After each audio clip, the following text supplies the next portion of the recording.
Hello friends, मैं हूं आपका दोस्त मिकू देसी इन स्वीडन से। तो अभी मैं अपने कुलीग के साथ हूं जिनका नाम है योहान। हाय योहान। हाय। हे। सो अभी हम लोग डिस्कस कर रहे थे स्वीडन में ड्राइविंग लाइसेंस के बारे में, और मैंने अभी भी लाइसेंस लिया है, तो मैं योहान को वही बता रहा था। But Johan was having a different perspective. He said that okay, let's talk about what is the difference in getting licence in Sweden and in India, so that we can do some kind of comparison, and it will also help him to know how is the driving done in India. आप सब लोगों को तो पता ही है कि India में driving कैसे होती है, but I think it will be a good conversation. So yes, Johan, let's start. Yeah, let's start. So do you want to ask anything? Yeah, I want to ask, so if you compare the driving in India with Sweden in general terms, what would you say? How would you, yeah. Okay, so I feel like driving in Sweden is very easy compared to India. Uh-huh. Because first of all, you have a very less traffic on the road. Yeah. And second is that people follow the rules. So these are the two main key things which is missing in India. And in India it's a right hand drive, so over here the steering is on the left side. In India it's on the right side. What do you mean? So I'm driving like this. Okay, but you drive on the left side. Yes, we drive like on that. Like in UK. Like in UK, we drive like UK. Yeah, okay. But when it comes to the rules, how do you think about rules then in India? Do you think that you can break any rule, or are there some rules that you never break? I mean, yeah, or how do you say? I mean, how do you know when to break a rule and not to break a rule? Okay. Okay, it's like if a traffic policeman is standing, or if there's a camera, if there's a speed camera, then we know we should not break the rule, because if we break the rule, then we will get a fine. Yeah. But on the other hand, like if there is no one and you feel like okay, you can jump a red light, people do that. Yeah, okay. Very commonly. Yeah. But you can have an accident, you can have a challan coming to your house, a fine coming to your house. Afterwards there can be camera. So India is also becoming digital in this kind of things. Okay. They are installing cameras on the road, they are installing cameras on the red lights, so if anyone break the rule, they will take a picture and they will send a fine to your home. But if in small cities or wherever you know that okay, there is no camera over here, there is no policeman, Yeah, exactly. people will break the rule. And when you get this fine, because in Sweden you cannot get a fine for the car, so it's not enough to just photo the car. You have to photo the driver's face. Is that the same in India? Do you know? No, it has nothing to do with the driver. It is majorly the car owner. The fine will be put in the name of the car. Yeah, exactly. That's so if I am taking your car in India and I am jumping a red light and I am getting I got caught by a camera, then the fine will come to you and you have to pay, although I am driving your exactly car. Because in Sweden, there is a lot of cameras as well, but many people when they're driving, they do like this in front of them. So they drive fast and they put down this, and then you cannot find the person, because if you cannot see the person's face. Interesting. Yes. Good to know. It's a hack. It's a hack. So if any of the Swedish people or Swedish person, or if any of an Indian person who is having a Swedish driving license and driving in Sweden, this is a hack. It's a you hack. can protect yourself. Quickly, just do like this and no fine at all. Good. And also the good to know, when you drive the motorbike, they cannot find you either.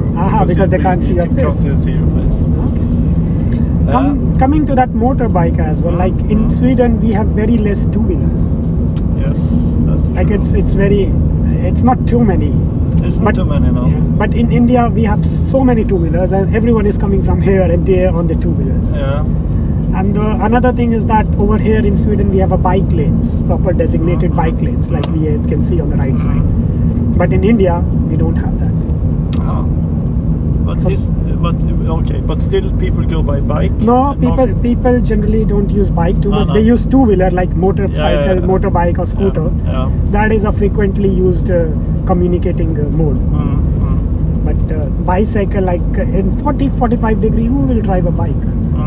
Like in summers in Delhi, I'm from Delhi, so in summer it's really hot. Of course. So people, it's even hard to go on the motorbike because you get a lot of hot air. But what if I ask you, what was the tricky thing to learn then when you now migrated to Swedish driver's license? What was the hardest thing to get used to? drove for 20 years, so Yeah. you know how to drive. You know all the. Yeah, I can say that it's all in your mind. If you try to make things complex, then it will become complex. For me, I would say it was nothing like it's too complex for me. Nothing. It was very easy for me. Okay. I took 10 classes from a driving school. Yeah. In those 10 classes, like in 6-7 classes, he told me how to position the car in the residential area, how to be in the roundabouts. Those kind of things he told me, and I was around. I was very comfortable with that. Parking is very easy. Yeah. In India, when you're driving a car from 10-15 years, you get pro in parking. Yeah, of course. Because the small space. Yes, there are so small spaces. And so you get, the only thing I would say that little bit difficult was to follow the signboards, because you have so many signboards. It's hard to follow the signboards. What do you say now? Sign roads? Signboards, like the signboards we are seeing over here, like Hamsult, this area is now finished, the residential area is now finished. Yeah. So these kind of signboards, it was hard to remember. And then you have a parking signboards with some with the different time zones in the upgrade. Those signboards are in a Swedish language. I don't know Swedish, so it is little bit hard. Yeah, that's a tricky.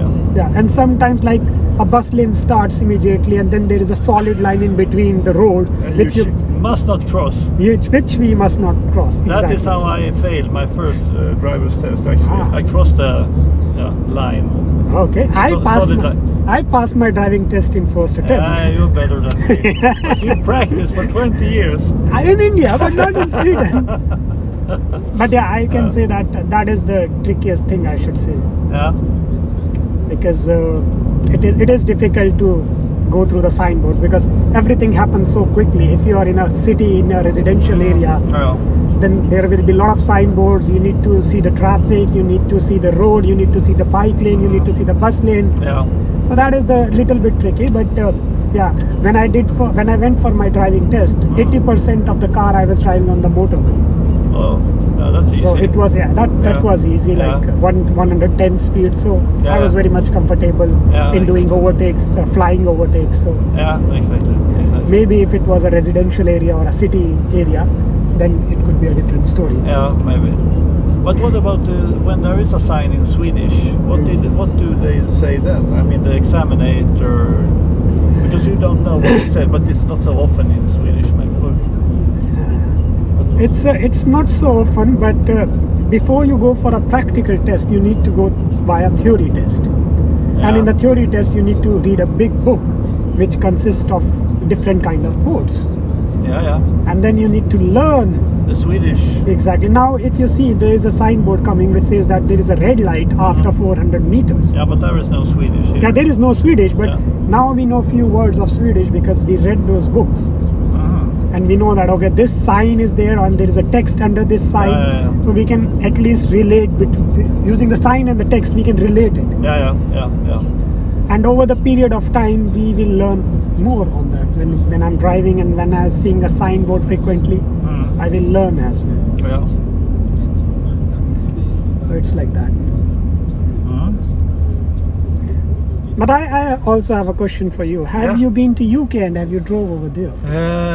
That was a long time ago. I have been. It was very weird to drive on the other side. Yeah. I think I get used to it, I guess. You get used to it, yes. So this is also one of the tricky thing, because you don't have a habit of driving on the other side of What is the benefit of driving on the other side?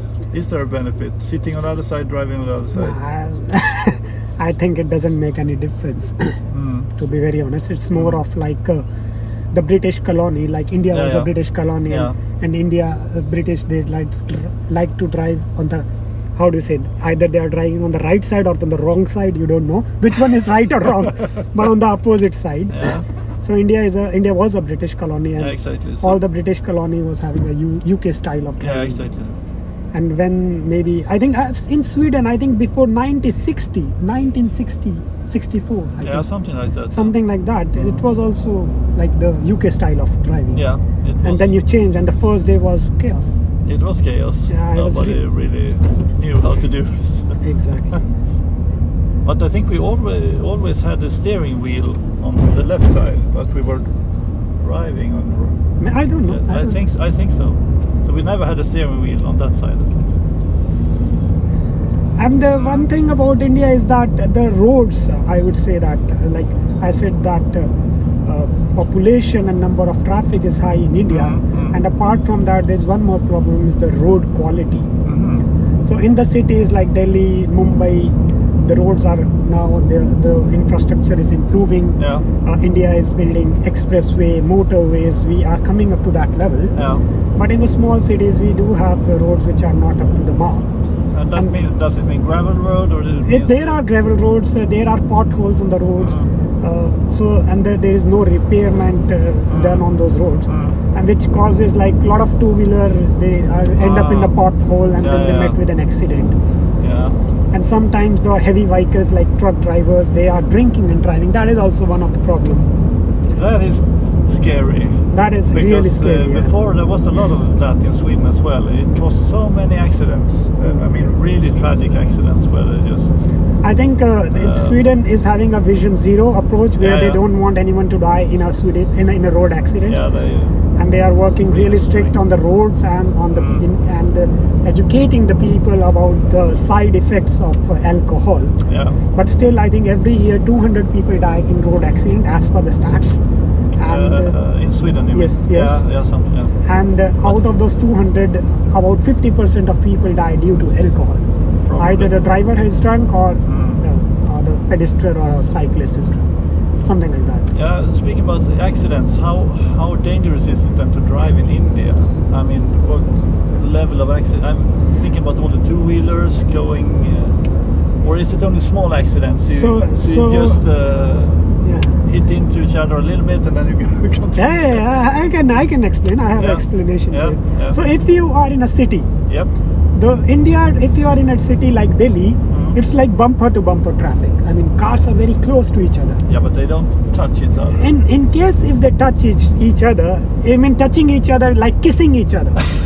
So in case one of the car is kissing the another car, no one fights. It's very common.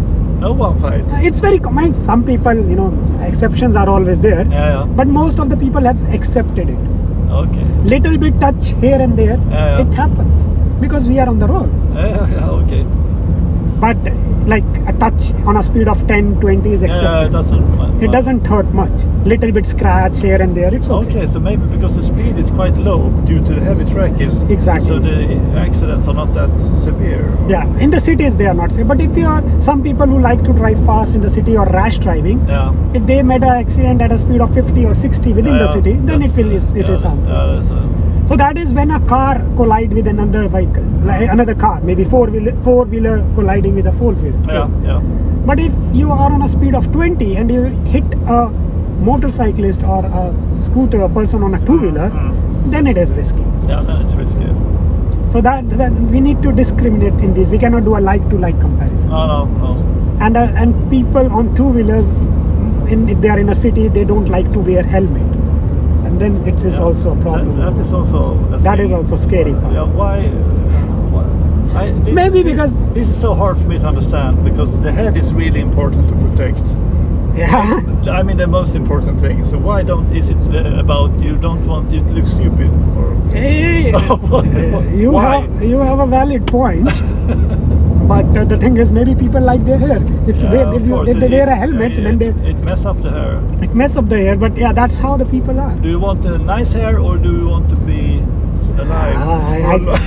I cannot answer it because I myself, I was sometime when I was young, I was myself not wearing helmet, and now I feel. And now I feel like it's not right. They should wear helmet, and we should drive on the left side on the corner.